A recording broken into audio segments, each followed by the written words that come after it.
साहित्यामध्ये PhD ही सर्वोच्च पदवी संपादन केली.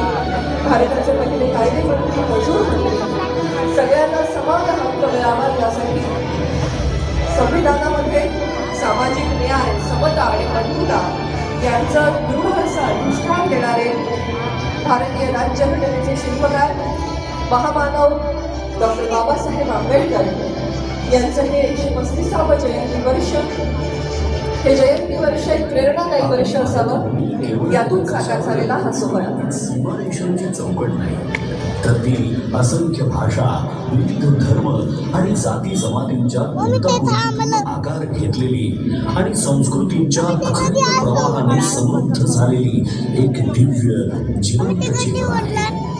या विविधतेच्या विराट सागरातही एकात्मतेची अखंड ज्योत तेवत ठेवणारे जे अमृत आहे ते म्हणजे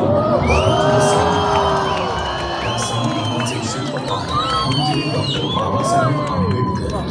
एक असा महामानव ज्यांच्या विचारांची उंची ज्यांच्या संघर्षाची गाथा अथांग आणि ज्यांच्या कार्याची किमया आकाशाएवढी व्यापक आहे.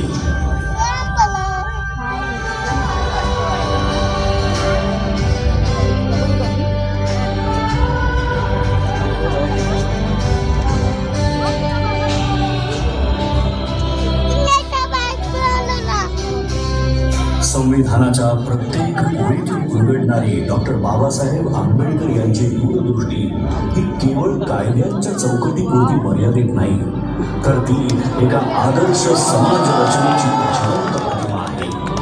न्याय, स्वातंत्र्य, समता आणि बंधुत्व या मूल्यांच्या आधारावर त्यांनी असा भारत घडवण्याचा ध्यास घेतला जिथे प्रत्येक नागरिकाला आपलं अस्तित्व अभिमानाने जगता येईल. त्यांनी केवळ संविधानाची रचना केली नाही, तर एक असा भारत निर्माण केला जो प्रगत, न्यायप्रिय आणि समताधिष्ठित असेल आणि जिथे आधुनिक भारताची बीजे पेरली जातील. ज्या महामानवाने देशाच्या उज्ज्वल भविष्याची भक्कम पायाभरणी केली त्या डॉक्टर बाबासाहेब आंबेडकर यांचं बालपण मात्र अत्यंत कठीण, वेदनांनी आणि अपमानाने भरलेलं होतं.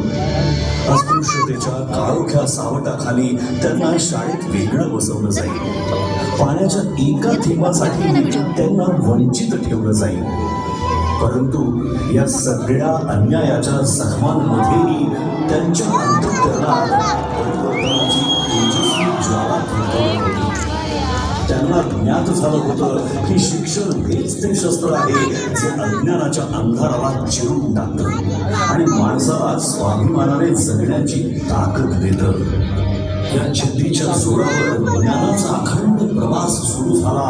मुंबईच्या शाळांपासून ते कोलंबिया युनिव्हर्सिटी, ग्रेस हिल आणि लंडन स्कूल ऑफ इकॉनॉमिक्स या जागतिक दर्जाच्या संस्थांपर्यंत त्यांनी डबल डॉक्टरेट आणि बॅरिस्टर ॲट लॉ या उच्चतम पदव्या संपादन करून ज्ञानाच्या आकाशाला गवसणी घातली. त्या काळात इतक्या उच्च शिक्षणाची किमया साधणारे ते एकमेव भारतीय ठरले. आपल्या विलक्षण बुद्धिमत्तेच्या जोरावर परदेशात सन्मानित आयुष्य जगण्याची संधी डॉक्टर बाबासाहेब आंबेडकरांनी मातृभूमीची निवड केली. मात्र भारतात परतल्यावर त्यांना जातीच्या कारणामुळे बडोद्यामध्ये राहण्यासाठी छप्पन नाकारलं गेलं. पण अपमानामुळे झुकण्याऐवजी त्यांनी संघर्षाचा मार्ग निवडला. त्यांच्या कार्याची दखल घेत छत्रपती शाहू महाराजांनी 1920 साली त्यांना नव्या युगाचा नेता म्हणून गौरवलं आणि तिथूनच सामाजिक क्रांतीची नवी पहाट सुरू झाली. 1927 साली घडलेला महाड सत्याग्रह हा केवळ पाणी पिण्याचा हक्क मिळवण्यासाठीचा लढा नव्हता, तर तो मानवी स्वाभिमानासाठी उभारलेला पहिला महान संग्राम होता. 1927 साली महाड येथे झालेला 14 तळे सत्याग्रह, त्यानंतरचा काळाराम मंदिर सत्याग्रह हा संघर्ष तर श्रद्धा आणि समानतेच्या संगमावर उभा राहणारा ऐतिहासिक टप्पा ठरला. हा केवळ पाण्याच्या हक्कासाठी नव्हता, तर मानवी स्वाभिमान, समानता आणि सामाजिक न्यायासाठी उभारलेला पहिला महान सामाजिक संग्राम होता.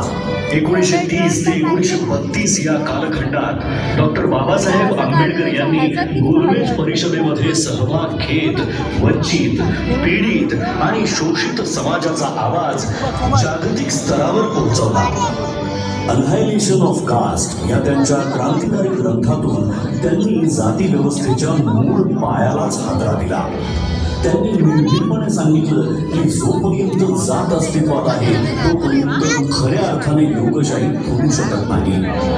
मी हिंदू म्हणून जन्माला आलो असलो तर हिंदू म्हणून मरणार नाही हे वाक्य केवळ एक उद्गार नव्हे, तर अन्यायाविरुद्ध उभं राहण्याचा, समतेसाठी लढण्याचा संकल्प होता. डॉक्टर बाबासाहेब आंबेडकर यांचा संघर्ष केवळ सामाजिक परिवर्तनापुरता मर्यादित नव्हता, तर त्यांच्या वैयक्तिक आयुष्यातही वेदना, त्याग आणि कठोर परिश्रम घडलेला होता. या कठीण प्रवासात त्यांच्या सोबत खंबीरपणे उभ्या राहिल्या त्या म्हणजे रमाबाई आंबेडकर, एक शांत, संयमी पण अतूट सामर्थ्याची मूर्ती. घरात आर्थिक तंगी असताना उपासमारीच्या छायेतही त्यांनी कधीही तक्रार केली नाही. योग्य उपचारांच्या अभावामुळे आपल्या लेकराला गमावण्याचं असह्य दुःख त्यांना सोसावं लागलं, तरीही या दुःखाने त्या खचल्या नाहीत. उलट आपल्या पतीच्या महान ध्येयासाठी त्यांनी प्रत्येक वेदना मागे सोडली. डॉक्टर बाबासाहेब आंबेडकरांनी केवळ दलितांच्या वेदनांना वाचा फोडली नाही, तर त्या प्रत्येक माणसासाठी आवाज उठवला ज्याच्यावर अन्याय झाला, जो शोषित होता आणि ज्याला आपल्या कष्टांचं योग्य मूल्य मिळत नव्हतं. कोकणच्या मातीतील शेतकऱ्यांच्या शोषणाविरुद्ध त्यांनी थेट आवाज उठवला आणि खोटी पद्धती या अन्यायकारक व्यवस्थेच्या मुळावर घाव घालत त्यांनी शेतकऱ्यांना स्वाभिमानाने जगण्याचा मार्ग खुला केला. कामगार मंत्री म्हणून शपथ घेताना 8 तासांचा कामाचा दिवस, साप्ताहिक सुट्टी, किमान वेतन आणि सामाजिक सुरक्षेचे हक्क हे केवळ कायदे नव्हते, तर कष्टकऱ्यांच्या आयुष्याला मिळालेले संरक्षण कवच होते. डॉक्टर बाबासाहेब आंबेडकर यांच्या दृष्टीने स्त्री ही केवळ कुटुंबाचा भाग नव्हती, तर समाजाच्या उभारणीचा केंद्रबिंदू होती. म्हणूनच त्यांनी महिलांच्या आर्थिक स्वातंत्र्याला, शिक्षणाला प्रथम दर्जा दिला. बालविवाह, सतीप्रथा, देवदासी प्रथा आणि मुलांचं अमानुष शोषण या सर्व कुप्रथांविरुद्ध त्यांनी प्रखर आवाज उठवून समानतेचा हक्क दिला. कायदा मंत्री म्हणून त्यांनी सादर केलेल्या हिंदू कोड बिलने महिलांना घटस्फोटाचा अधिकार, मालमत्तेत समान हक्क आणि वैयक्तिक आयुष्यात स्वायत्तता मिळवून देत अशा अभूतपूर्व निर्णयाने इतिहास रचला. तसंच कामकाजी महिलांसाठी मातृत्व रजा आणि समान कामासाठी समान वेतन या केवळ सुधारणा नाही, तर स्त्रीच्या सन्मानाचा आणि स्वातंत्र्याचा नवा अध्याय होता. कायदा मंत्री म्हणून त्यांनी सादर केलेल्या हिंदू कोड बिलने महिलांना घटस्फोटाचा अधिकार, मालमत्तेत समान हक्क आणि वैयक्तिक आयुष्यात स्वायत्तता मिळवून दिली आणि या अभूतपूर्व निर्णयाने इतिहास रचला. 1947 साली डॉक्टर बाबासाहेब आंबेडकर यांची संविधान मसुदा समितीचे अध्यक्ष म्हणून निवड झाली. या जबाबदारीला न्याय देत त्यांनी भारतीय संविधान या अद्वितीय ग्रंथाची निर्मिती केली, जो जगातील सर्वश्रेष्ठ संविधानांपैकी एक आहे. संविधानाच्या माध्यमातून त्यांनी प्रत्येक व्यक्तीला अभिव्यक्ती स्वातंत्र्य, समानतेचा हक्क, अस्पृश्यतेचा अंत आणि सर्व प्रकारच्या भेदभावावर कठोर बंदी घालून मानवाधिकार केवळ कायद्याच्या चौकटीत न ठेवता प्रत्येक भारतीयाच्या जीवनाचा अविभाज्य भाग बनवले. तसंच समता, करुणा आणि प्रज्ञेच्या प्रकाशात त्यांच्या आत्मसन्मानाला एक नवीन उंची प्राप्त करून दिली. महात्मा ज्योतिराव फुले, भगवान गौतम बुद्ध आणि संत कबीर हे डॉक्टर बाबासाहेब आंबेडकर यांचे प्रेरणास्रोत होते. त्यांच्या विचारांच्या मुळाशी असलेली स्वातंत्र्य, समता आणि बंधुत्व ही मूल्ये त्यांना विशेषतः भगवान बुद्धांच्या तत्वज्ञानातूनच सापडली. 14 ऑक्टोबर 1956 रोजी नागपूर येथील दीक्षाभूमीवर इतिहासाला वळण देणारा तो निर्णायक क्षण आला. त्या दिवशी डॉक्टर बाबासाहेब आंबेडकरांनी बौद्ध धर्माचा स्वीकार केला आणि सुमारे 5 लाख अनुयायांना धम्मदीक्षा देऊन एका महान सामाजिक क्रांतीची सुरुवात केली. जगातील सर्वात मोठे शांततापूर्ण सामूहिक धर्मांतर म्हणून या घटनेची इतिहासात नोंद झाली. त्यांनी केवळ संविधानाची निर्मिती केली नाही, तर एका सशक्त, न्यायप्रिय आणि एकात्म राष्ट्राचा पाया रचला.